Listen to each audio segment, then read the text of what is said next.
सिंधुदुर्ग जिल्ह्यातील रिया आळवेकर यांनी देशातील पहिल्या तृतीयपंथी शासकीय शिक्षिका होण्याचा मान मिळवला आहे। प्रशासनाने त्यांचे स्वागत देखील केलं।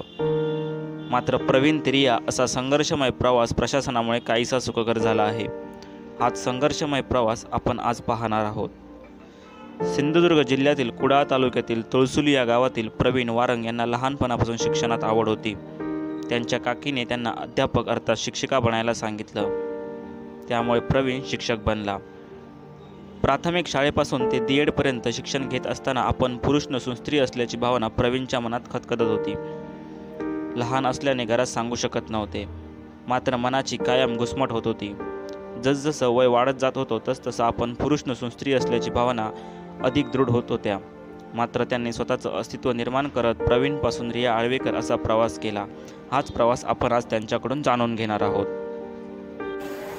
नमस्कार, मी रिया मयुरी आळवेकर। मी देशातील पहिली तृतीयपंथी सरकारी शिक्षिका म्हणून कार्यरत आहे। आज मी सिंधुदुर्ग जिल्हा परिषदेतील जिल्हा परिषद पूर्ण प्राथमिक शाळा ओरोस बुद्रुक नंबर 1 तालुका कुडाळ जिल्हा सिंधुदुर्ग या प्राथमिक शाळेत उपशिक्षक या पदावर कार्यरत आहे।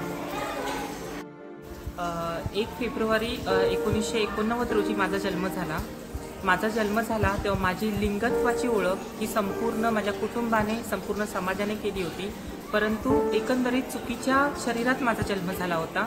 सगळेजण पुरुष जन्माला आला, मुलगा जन्माला आला या आनंदात होते, परंतु त्या शरीरात मी मुळी नव्हतेच। कारण माझं वागणं, माझं बोलणं किंवा माझी जी आवड होती ही पूर्ण मुलींसारखी होती।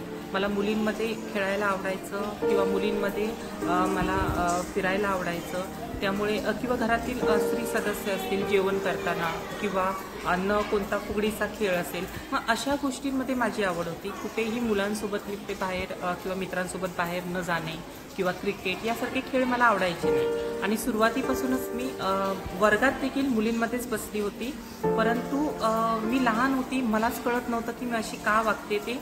त्याच्यामुळे जेव्हा मला स्वतःला कळायला लागलं की नाही, माझा कुठेतरी चुकीच्या शरीरात जन्म झाला आहे आणि आपली खरी ओळखच वेगळी आहे, त्यानंतर मला हा तृतीयपंथी शब्द माझ्या समोर आला। आणि ज्यावेळी माझ्यासमोर हा तृतीयपंथी शब्द आला तेव्हा पहिल्यांदा माझ्या पायाखालची जमीन सरकली। कारण मी या समाजातील सर्वांना मी पाहते की किती संघर्षमय त्यांचं आयुष्य असतं, किती त्यांना हाल अपेष्टा सहन कराव्या लागत आहेत। प्रत्येक क्षेत्रात नोकरी असेल, शिक्षण असेल, तर ते काही मुद्दे माझ्या डोळ्यासमोर होते।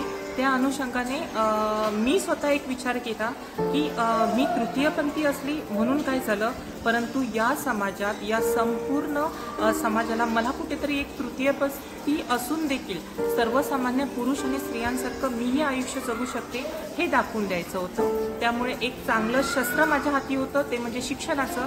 त्याच्यामुळे लहानपणापासूनच मी शिक्षणामध्ये हुशार होते। 10वी 12वीला मी मेरिटमध्ये आले। पुढे मी D.Edचं शिक्षण घेतलं, तेथेही मी मेरिटला आले आणि या शिक्षण विभागाच्या सिंधुदुर्ग जिल्हा परिषदेच्या शिक्षण विभागात मी शिक्षक म्हणून कार्यरत झाले। प्रवीणपासून सुरू झालेला हा प्रवास रियापर्यंत नक्कीच सोपा नव्हता। मात्र शिक्षण घेऊन स्वतःच्या पायावर उभं राहून आपलं अस्तित्व सिद्ध करायचं ठरवलं आणि आज प्रवीणची रिया आळवेकर झाली। 10 वर्षानंतर प्रवीणने लहानपणापासूनच होणारी घुसमट, मनातील खदखद सर्जरी करून दूर करत देशातील पहिल्या तृतीयपंथी शासकीय शिक्षिका होण्याचा मान मिळवला आहे। लोकल 18साठी सिद्धराज परब, सिंधुदुर्ग।